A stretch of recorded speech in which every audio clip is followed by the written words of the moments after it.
देखिए हम लोगों ने उम्मीदवार आप देखिएगा तो उसमें सभी जाति सभी लोगों का है उसमें जगह 15 से कोई उम्मीदवार भाजपा में शामिल नहीं हुआ। आप लोगों को गलत फहमी है। सानी जी दरभंगा शहर से उम्मीदवार हैं।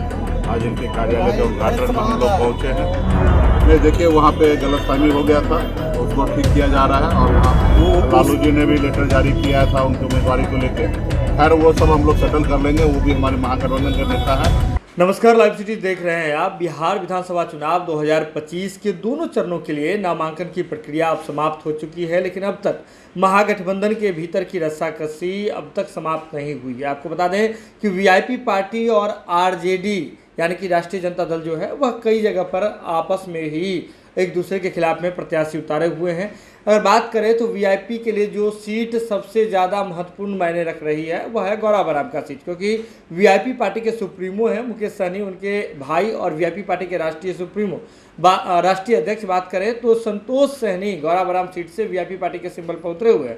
लेकिन आपको बता दें कि गौरा बराम सीट से ही आरजेडी के भी प्रत्याशी ने नामांकन किया हुआ था। हालांकि मुकेश सहनी अब यह कहते हुए दिखाई दे रहे हैं कि राष्ट्रीय जनता दल की ओर से और खुद लालू प्रसाद यादव जी की ओर से चुनाव आयोग को चिट्ठी लिख दिया गया है कि वहां महागठबंधन में आपसी सहमति से यह सीट वीआईपी पार्टी को दी गई है। तो ऐसे में अफजल खान जो वहाँ नामांकन किए हुए हैं उनसे बातचीत चल रही है, सब कुछ सुलझा लिया जाएगा। लेकिन इसके साथ ही उन्होंने एक और बड़ी बात कह दी।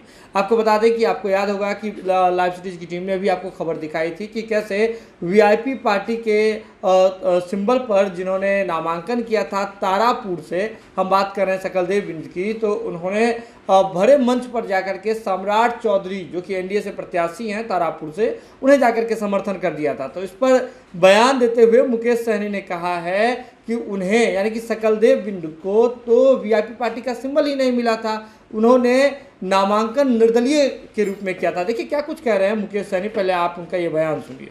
हमारे कोई उम्मीदवार भाजपा में शामिल नहीं हुआ। आप लोगों को गलत फहमी है। तारापुर से जो उन्होंने अकेले निर्दलीय प्रत्याशी बना था और उन्होंने भाजपा को किया है। आप जान रहे हैं कि आज दरभंगा जिला में हम उपस्थित हुए हैं। हमारे महागठबंधन के उम्मीदवार उमेश सहनी जी दरभंगा शहर से उम्मीदवार हैं। आज इनके कार्यालय के उद्घाटन में हम लोग पहुँचे हैं और इनको शुभकामना दे रहे हैं। पार्टी के जितने भी हमारे गठबंधन महागठबंधन के नेतागण हैं सभी लोग इस कार्यक्रम में उपस्थित हुए हैं।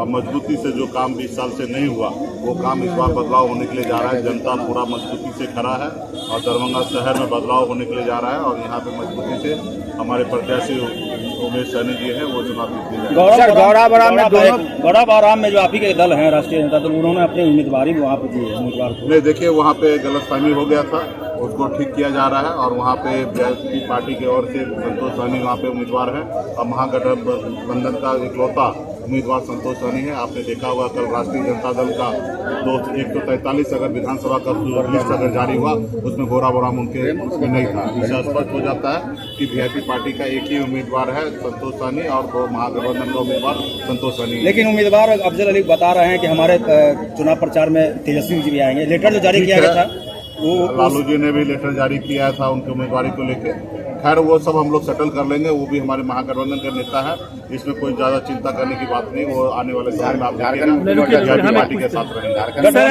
जो आप 15 उम्मीदवार उतारे लेकिन एक भी मुस्लिम कैंडिडेट नहीं है उसमें, उस पर आप पे सवाल उठ रहा है सर। देखिए हम लोगों ने उम्मीदवार आप देखिएगा तो उसमें सभी जाति सभी लोगों का है उसमें जगह।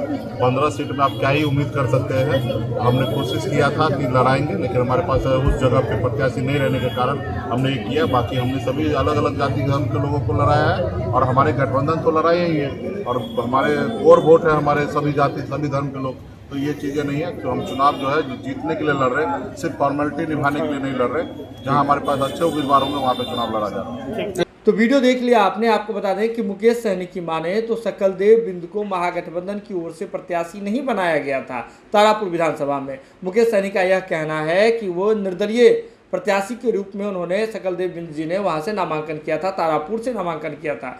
लेकिन अगर सम्राट चौधरी जी के फेसबुक हैंडल्स और बयानों को देखें तो उसमें स्पष्ट रूप से दिखता है कि वो ऐसा दावा कर रहे हैं कि महागठबंधन से वीआईपी पार्टी के सिंबल पर सकलदेव बिंद ने तारापुर से नामांकन किया था और जो बाद में आकर के एनडीए के प्रत्याशी यानी कि सम्राट चौधरी को उन्होंने समर्थन दे दिया। लेकिन मुकेश सहनी अभी इन तमाम चीज़ों पर अलग तरह का बयान दे रहे हैं। लेकिन सीधे तौर पर समझिए कि यह बिहार का चुनाव, बिहार विधानसभा का यह चुनाव काफ़ी अहम है महागठबंधन के लिए। लेकिन नामांकन की तिथि समाप्त होने के बावजूद अब तक सब कुछ समेट नहीं पाई हुई है। अब तक महागठबंधन में सब कुछ सही नहीं हो पाई है। हालांकि इन तमाम चीज़ों का रिजल्ट क्या होगा ये आने वाले समय में पता चलेगा। लेकिन आप जुड़े रहें लाइव सिटीज़ के साथ। लाइव सिटीज़ पर खबरों का सिलसिला लगातार जारी है।